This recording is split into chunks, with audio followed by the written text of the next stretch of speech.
Ricky, good Yes, afternoon, buddy. sir. How are you doing? I'm well, man. How are you? Doing good.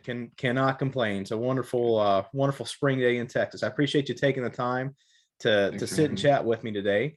Yeah, And man. I'm Absolutely. yeah, I don't want to keep you all afternoon. You ready to get started? I'm ready when you are, my friend. Perfect. So, Ricky, tell me what sets you apart from other agents? What do you think you do maybe better than or different than some of your peers in the industry?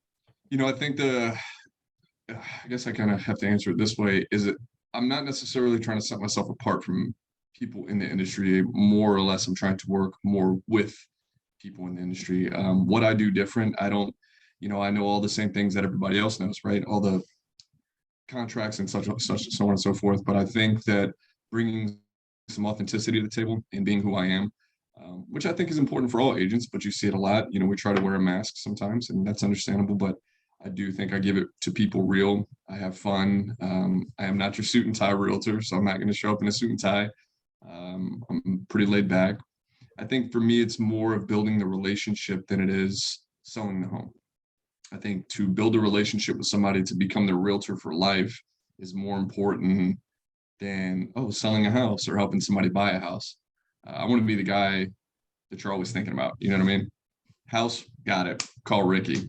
Barbecue, call Ricky. I just want to be that guy. So I think that I don't really so much set myself apart, but I do bring some authenticity to the table and a lot of fun. Yeah, no, authenticity and fun are big things, especially in the digital world we live in. They're in short supply. So Indeed, indeed. perfect.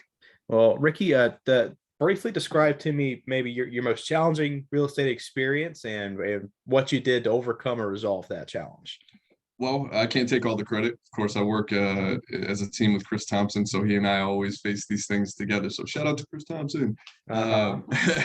So the most challenging one that I know that we've had together thus far, we had a client who was purchasing a home.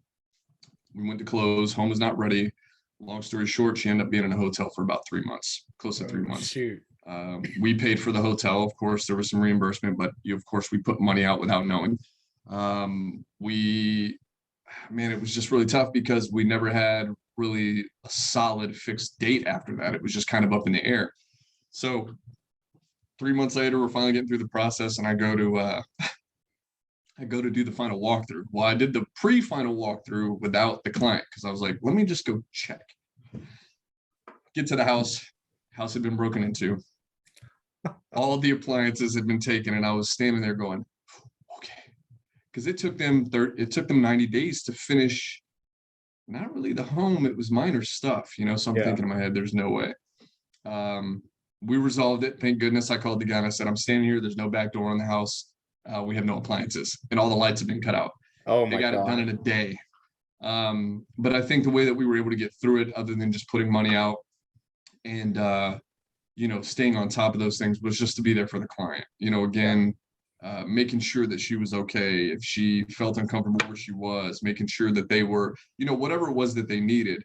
We tried to help them with such. It was pretty crazy, man. It was 90 days of chaos. I mean, they were in a hotel with their dog. It was pretty rough, but we just kept that positive mental attitude. We kept pushing, kept her informed, which I think is a crucial part of this business, is keep people informed. Even if you have nothing to tell, call them and tell them that you have nothing to tell them. Yeah. But it was pretty challenging, man. I learned a lot. Yeah. So grateful for the That sounds situation. tough. It So was crazy, man. what happened? Did they get all new appliances and get all the They repairs did. done They were before able to get it closing? done. I was really shocked. Again, it took them almost 90 days to complete minors. What I say called to be minor, but it was a little bit deeper. Of course, there Yeah. were things with the city that hadn't been done and so on and so forth. But they ended up getting the appliances in. We ended up closing. She loves the house. I still keep in touch with them. Yeah. Yeah. Yeah, they're happy, man. But it was a challenge nonetheless. It sounds like a challenge. Yeah. But that was an interesting phone call. So Yeah. well, Ricky, kind of similar to that. And it sounds like you definitely did a lot for that client to make that happen. But maybe describe another time when you went above and beyond on a client's behalf. The one thing that stands out, and I don't think it's really anything crazy, but we had a client who we were working with in Kingsville. And I went out there. They were having an inspection done. Client couldn't make it, so we drove pretty much 6 hours. 3 hours there, 3 hours back to be there for 10 minutes. Mm. It was I knew uh working with the couple, which we still talk to them. She's actually getting her real estate license. Um, you know, when you make that agreement to work with somebody, these are things and standards that you set from the jump. So it wasn't, I don't feel that it was so much going above and beyond as it was doing the job that I told her I would do initially. Yeah, Um, yeah, that's a good way I of think it putting was it. more of just kind of keeping to my word, to what we would do. Now to speak on that, I don't make promises that I can't keep, and I don't promise the world. I would much rather under promise and over deliver. But I did let them know, hey, look, this is what we'll do for you, because they weren't in town. Yeah. So it was a lot. I mean, we went down there a couple times, but I mean, it's no different than what I would do for anybody else. Yeah, well, I mean, it's certainly a good point of service to drive down there, because that's not a small trip. But I guess relative to Texas, it's a normal trip. It's a big Yeah, pretty state. much. So, but yeah, Yeah, no, good on you guys for getting in the car and going down there and making sure you put your eyes on what you said you were going to take a look at, yeah, and taking care of somebody. So that's yeah. huge.